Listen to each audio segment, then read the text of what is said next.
Hey everyone, and welcome back to the farm. Well, we got a windy 40-degree day here on the farm. It is sunny, but it's definitely breezy today. For you new viewers out there that are new to our channel, I figured I'd take you along and show you what we do around here on the farm for afternoon chores. And now with it being springtime, we have the pigs here, so that adds a little bit to it, and we have something else that just showed up, so we'll get into chores and we'll show you what we do. So the first thing we do is we get grain for our cows. We grind our own feed here on the farm. There's videos that show that. We store all our grain in these gravity wagons for the cattle, and I also have one for the pigs. So first thing we do is draw off two buckets. 5-gallon pails go to the big cows, and then we do a half a bucket to the 3 heifers.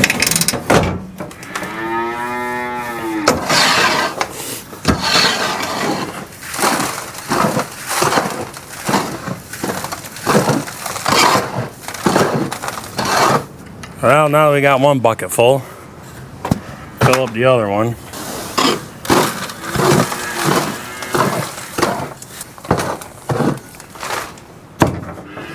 So I usually start off by taking one bucket over to the smaller 3 heifers and pour their half in. Then I'll go back and top off the other bucket.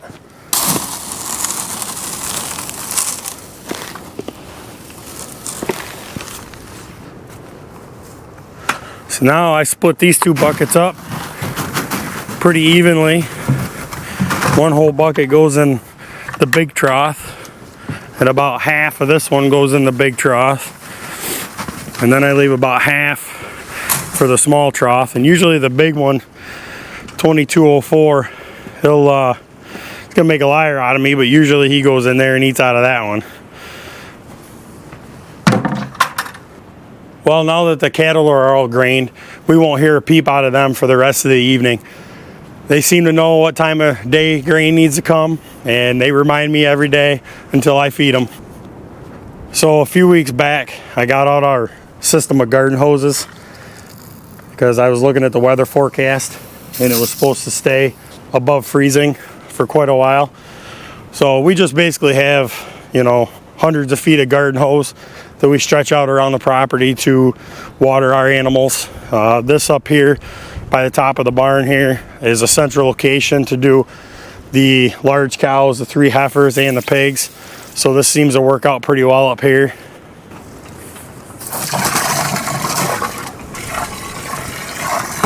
So while I'm waiting for the water to fill, usually now is when I'll take a look at the cattle and see how they look, see if everything looks good with them. They all seem to be happy and content.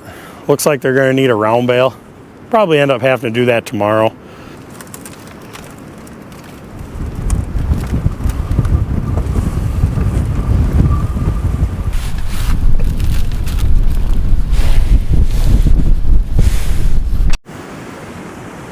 So while we're waiting for the water to fill for the large cows, I'm going to take a walk over and see how the pigs are doing.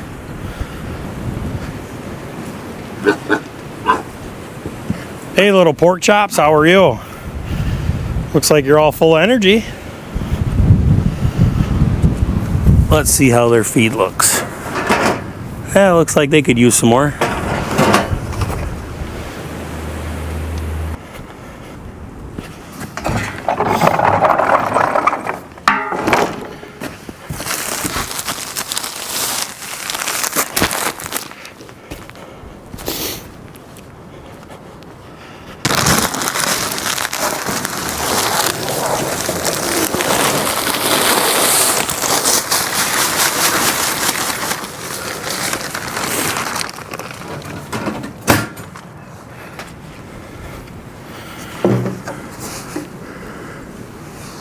Yeah, it looks like they got enough water for another day.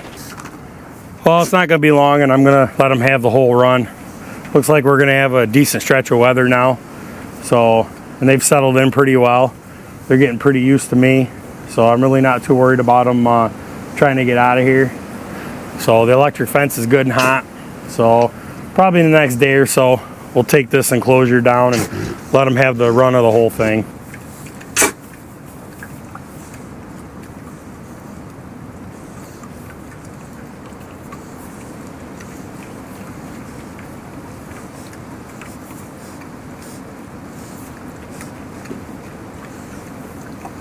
So I have one bag left of store-bought hog feed that I bought from our local feed mill to feed up.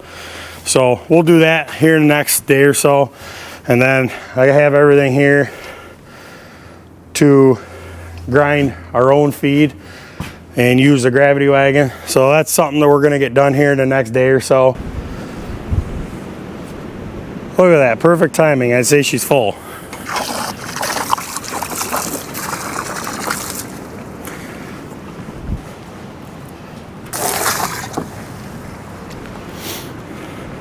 So for those that are new, that don't know our beef operation, we buy Holstein cross calves from a day to a week old from a local dairy farm. We don't go to the sale barn, never bought nothing from there, never will. We chose to go this route mainly because we don't have enough acres to graze a cow-calf operation. So this is the next best option to us. You know, knowing instead of just going to the sale barn and buying a cow that's 6 months old, we don't even know its lineage, where it came from. This way here, you know, we know where they came from. We shake hands with the dairy farmer every time we bring a set of these calves home. We've had really good luck with them. And this way here, it's a consistent product. So now I know what you're gonna say, well, how come I see a couple brown ones around there? Well, the story with these two is he's a Jersey. He came from my fiance's dairy farm. He was just so darn cute. Couldn't let him go to the auction. So we brought him here, and he's for our own consumption, myself and my parents. And then this one here, this heifer, she's a Hereford. She was born a Free Martin. She was born to a twin of a bull. So chances of her getting pregnant to breed are very slim to none. So the gentleman I got her from is the same one that I've gotten the baleage bales from, and she'll finish out well. She'll do just as well as the Black Angus that we have here. Well, now that the cattle and pigs are done, they got food, water, they're happy for the night. We're gonna turn the water off here. Now we got to move on to the new animals on the farm.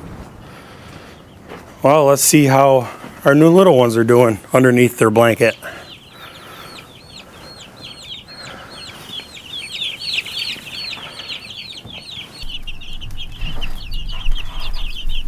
So what we have here are 52 healthy Cornish cross baby chicks. They arrived here on the farm a few days ago. So far they're doing really good, all healthy. Haven't lost any. They're staying nice and warm. I got these two heat lamps on them. Plus, I lay that old comforter over the majority of this to help retain the heat, to keep them warm. And every time I come up here, they're always kind of scattered throughout. They're never huddled in one spot to indicate they're cold. So I know there's a few different methods of feeding out there, but what I do for the first 2 to 3 weeks while they're in the brooder here, I do a 12 hours on, 12 hours off, all you can eat buffet. I'll come up here, pull the feed out, so they'll be without feed for 12 hours, and then the next day I'll come back up, put fresh feed in. I store the feed in that metal garbage tote right there, and works really well, keeps the critters out, and I've had really good luck doing this setup. And then last but not least is the egg layers. We got to collect eggs and give them grain as well. And we store their grain right in here. They get 2 scoops.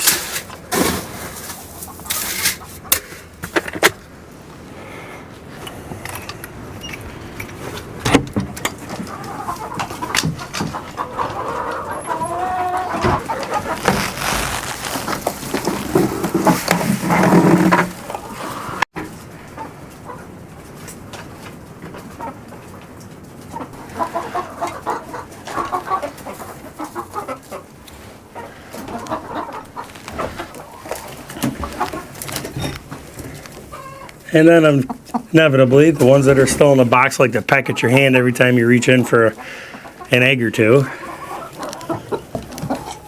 She's sitting on a bunch today. There had to have been 8 or 10 eggs in there. Just gotta make sure I get them all. She don't want to come out.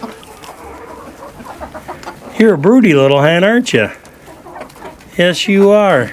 So we're gonna go set the eggs over here for a minute. I want to show you what Logan and I have been up to.